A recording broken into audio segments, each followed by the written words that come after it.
بسم اللہ الرحمن الرحیم صلی اللہ تعالی علی حبیبہ محمد وعلی آلہ وصحبہ وسلم۔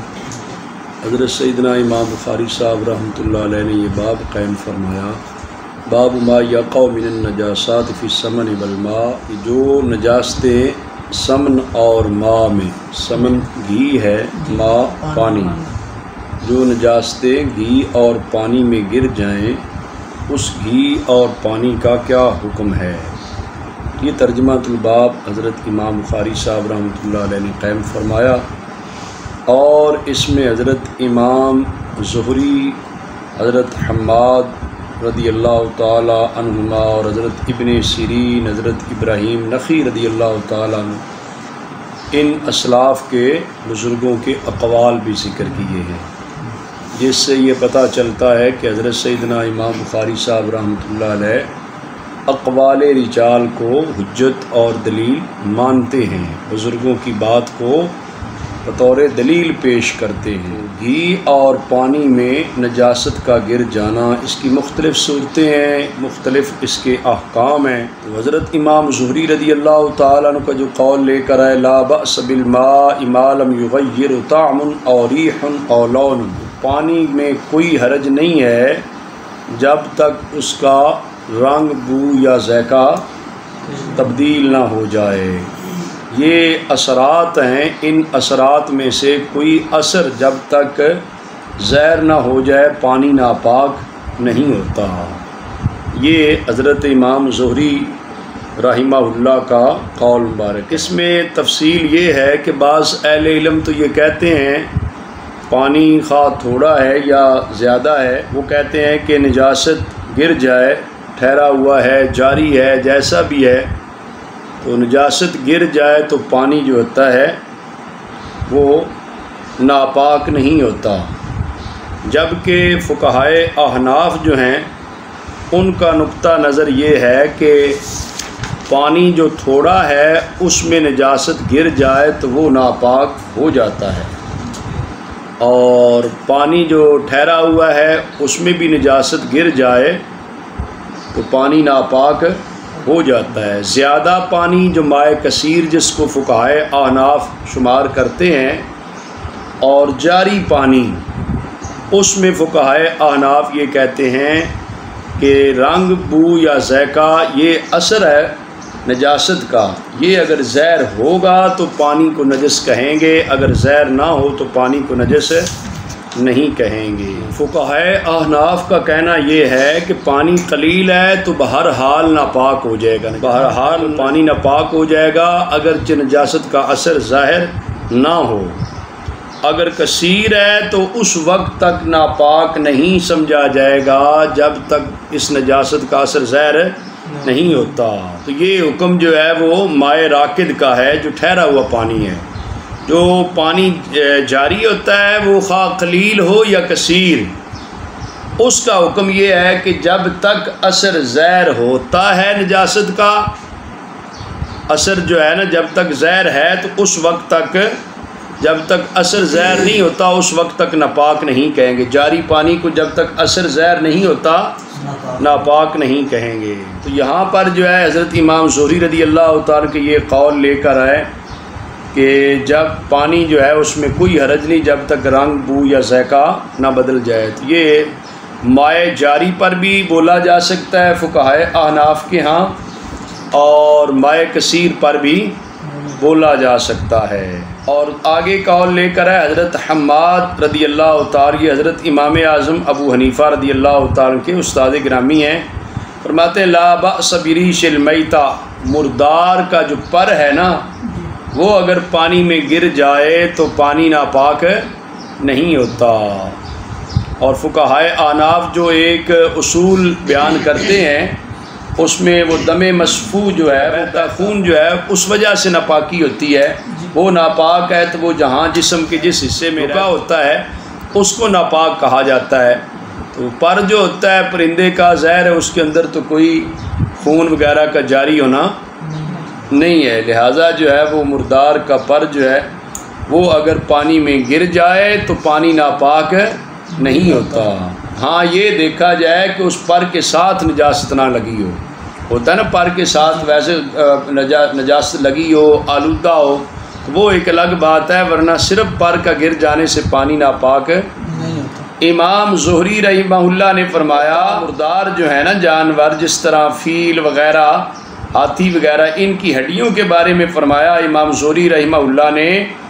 ادرکت ناسا من سلف العلماء یمتشطون بها ویدہنون فیہا لا یرون بہ بأسا۔ فرماتے ہیں میں تو سلف علماء کرام کو پایا، ظاہر ہے جو امام زہری صاحب رضی اللہ عنہ سلف کہہ رہے ہیں وہ پھر اکابر تابعین اور صحابہ کرام کو کہہ رہے ہیں نا۔ فرماتے ہیں ان کو میں نے پایا، وہ تو اس کے ساتھ جو ہے یہ مردار کی جو ہڈیاں ہوتی ہیں ان سے بنے ہوئے کنگے ہوتے ہیں، ان کے ساتھ کنگھی کرتے، وَيَدَّهِنُونَ فِيهَا، اور اگر وہ ایسی چیز بنا لی جاتی ہڈیوں کی جس میں جو ہے وہ تیل وغیرہ رکھا جاتا، تیل بھی رکھتے تھے اس میں، لا يَرَوْنَ بِهِ بَأْسًا، کوئی حرج نہیں جانتے تھے۔ ظاہر ہے ہڈی کے ساتھ جو ہے کوئی اور نجاست وغیرہ نہ لگی ہو تو اس کا استعمال کرنے سے کوئی چیز ناپاک نہیں ہوتی۔ اور حضرت ابن سیرین اور حضرت ابراہیم نخعی رضی اللہ تعالیٰ عنہ دونوں کا یہ قول ہے لا بأس بالتجارۃ العاج، دانت جو ہے اس کی تجارت، نیچے لکھا ہے نا یہ ہاتھی وغیرہ، اس کے دانت جو ہیں ان کی تجارت میں کوئی حرج نہیں ہے۔ یہ حضرت امام بخاری صاحب رحمۃ اللہ علیہ مختلف اقوال ذکر کیے، اس کے تحت 3 احادیث مبارکہ لے کر آئے ہیں۔ پہلی حدیث پاک جس کے آخری راوی حضرت سیدہ ام المؤمنین میمونہ رضی اللہ تعالی عنہا ہیں، آپ فرماتی ہیں کہ ان رسول اللہ صلی اللہ علیہ وسلم سئل عن فارۃ ساقطت فی سمن، کہ رسول اللہ صلی اللہ علیہ وسلم سے اس چوہے کے بارے پوچھا گیا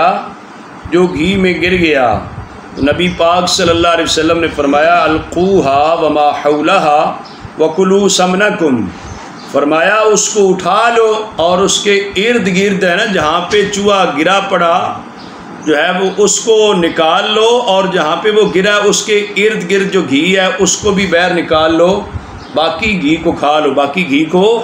کھا لو۔ یہ کس صورت میں ہے؟ یہ اس صورت میں ہے جس ٹائم گھی جمع ہوا ہو، گھی ہاں مائع نہ ہو، پتلا نہ ہو، سمجھ آ رہی، پگھلا ہوا جمع ہوا گھی ہے، تو اس پر اگر چوہا گر گیا تو وہ چوہا جو ہے جہاں تک گرا ہے اس جگہ کو صرف جو ہے اتنا گھی باہر نکال لیا جائے گا اور اس کو باہر نکال لیا جائے گا، باقی جو گھی ہے وہ پاک ہوگا، اس کے استعمال کرنے میں کوئی حرج ہاں یہ یاد رکھنا، یہ اس صورت میں ہے جس صورت میں گھی جو ہے وہ پگھلا ہوا نہ ہو، گھی کیا ہو؟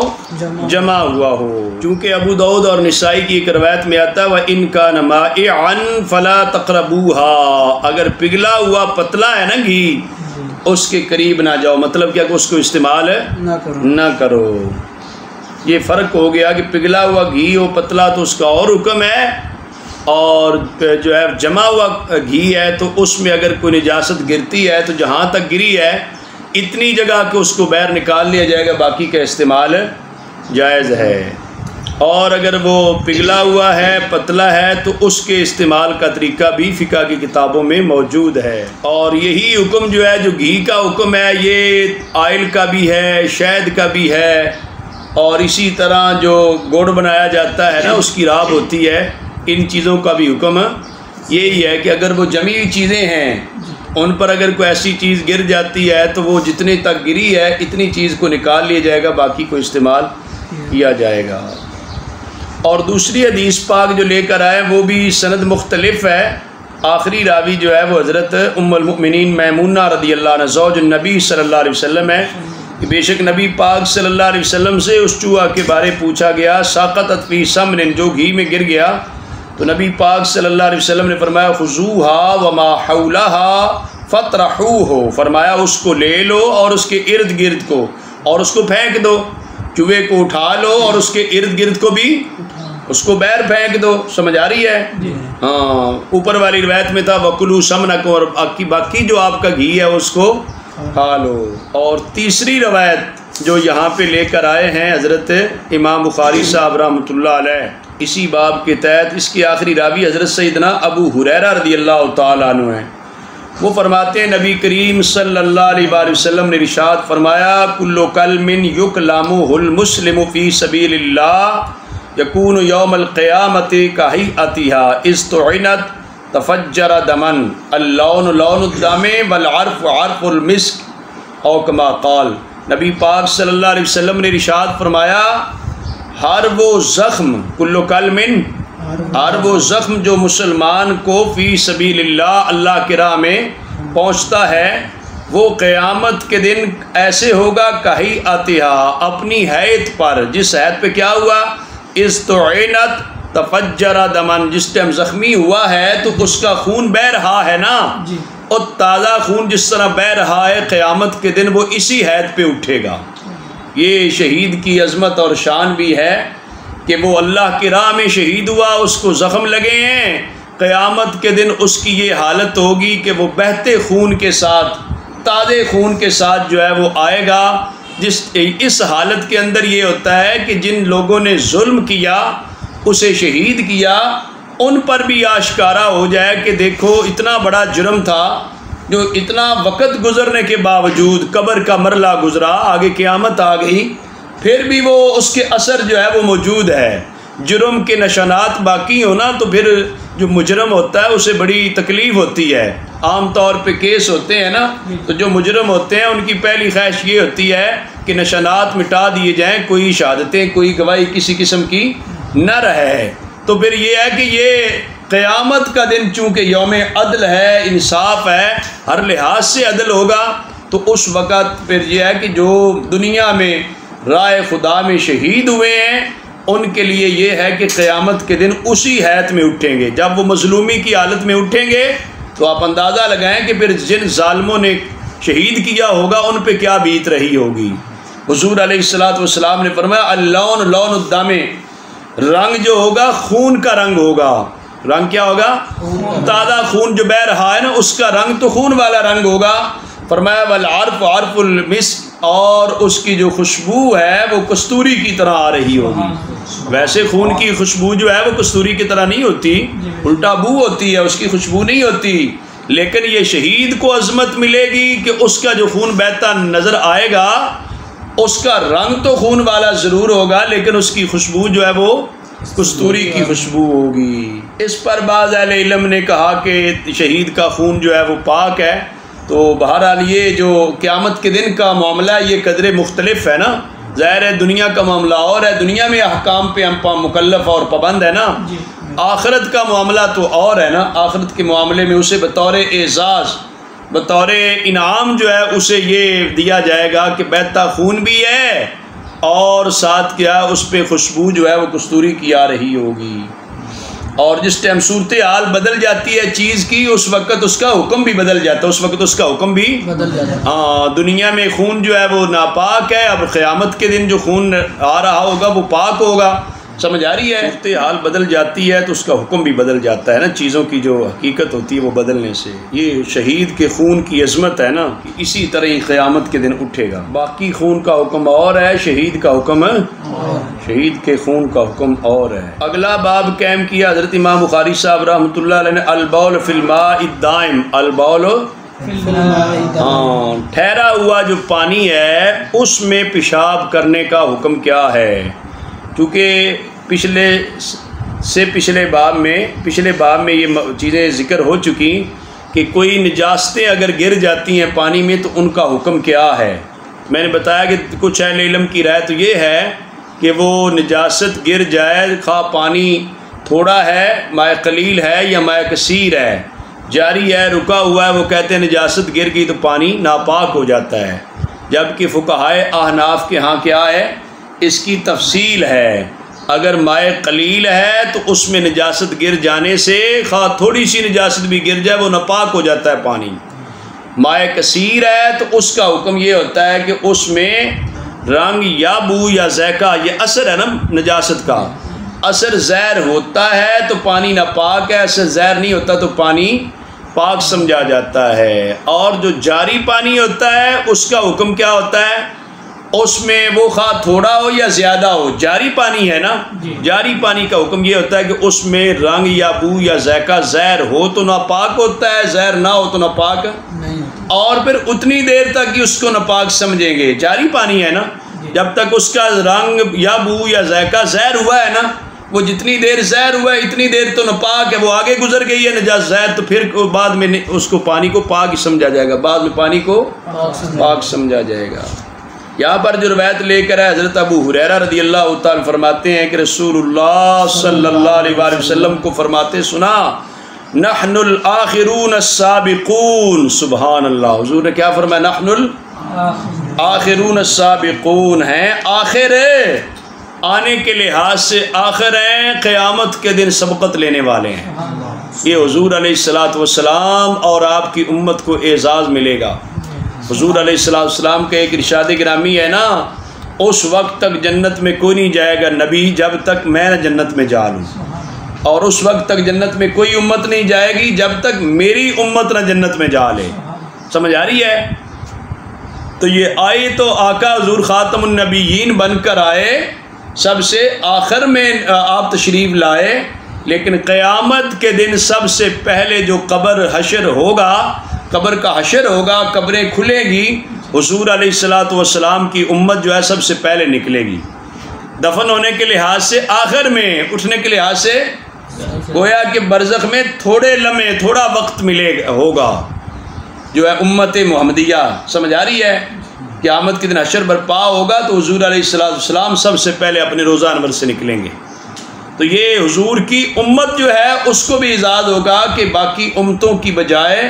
امت محمدیہ پہلے اٹھے گی بھی، اس کا پہلے فیصلہ بھی ہوگا، پہلے جنت میں بھی جائے گی، یہ شان ہے۔ حضور نے فرمایا نحن الآخرون السابقون، ہم کیا ہیں؟ آخر ہیں، کوئی یہ نہ سمجھے آخر ہے تو آخر ہی رہنا ہے، آنے کے لحاظ سے آخر ہیں، اٹھنے کے لحاظ سے اور جنت جانے کے لحاظ سے پہلے ہیں۔ سمجھ آ رہی ہے؟ سابق ہیں، سبقت لینے والے ہیں۔ اس ارشاد گرامی میں ایک سند کے ساتھ یہ بھی فرمایا کہ تم میں سے کوئی آدمی جو ہے ٹھہرے ہوئے پانی میں پیشاب ہرگز نہ کرے، جو جاری نہیں ہے نا، ٹھہرا ہوا ہے، رکا ہوا ہے، پھر اس میں غسل کرے۔ مطلب کیا کہ ٹھہرے ہوئے پانی میں اگر پیشاب کیا گیا تو اس سے غسل نہیں ہو سکے گا، اس سے، اور ٹھہرا ہوا پانی جو ہے وہ ناپاک ہو جاتا ہے نا، ٹھہرا ہوا پانی جو ہے وہ ناپاک ہو جاتا ہے، اگر وہ تھوڑا ہے تو پھر تو ناپاک ہو جاتا ہے۔ مائع قلیل جس کو فقہ حنفی میں کہا جاتا ہے، مائع کثیر ہے اور بہت زیادہ، مطلب وہ دردا تالاب حوض اس طرح کا ہے، تو اس کا حکم یہ ہے کہ وہ اگر ٹھہرا ہوا ہے تو اس کے اندر جب نجاست کا اثر ظاہر ہوگا تو وہ پانی ناپاک سمجھا جائے گا، پانی ناپاک سمجھا جائے گا۔ تو حضور علیہ السلام نے اس سے منع فرمایا کہ کوئی رکے ہوئے ٹھہرے ہوئے پانی میں پیشاب نہ کرے، پھر اس میں غسل کرے، اس کا غسل نہیں ہوگا، اس کا غسل نہیں ہوگا۔ اور اس سے یہ بھی مطلب ہے نا، اللہ تعالیٰ کی نعمتوں کی قدر کرنے کا بھی سبق ملتا ہے، جو نعمتیں اللہ تعالیٰ کی ہیں ان کی قدر کی جائے، ان کو ضائع نہ کیا جائے۔ اور اگرچہ یہاں پر تو اس کی ایک بات ہی بیان فرمائی کہ پھر اس میں غسل کرے تو وہ غسل نہیں ہوگا، ویسے تو اس کے پینے کے لحاظ سے بھی ہے نا، ظاہر ناپاک کر دیے تو بندہ پی نہیں سکے گا، کپڑے دھونے کے لیے استعمال نہیں کر سکے گا، تو لہذا اللہ تبارک و تعالیٰ کی جو نعمتیں ہیں، اگرچہ پانی ہے یہ بھی بہت بڑی نعمت ہے، اس کی بھی قدر کرنی چاہیے۔ نعمتوں کی قدر کرنے سے اللہ تبارک و تعالیٰ نعمتوں میں اضافہ فرماتا ہے۔ اللہ تبارک و تعالیٰ مجھے اور آپ سب کو عمل کی توفیق عطا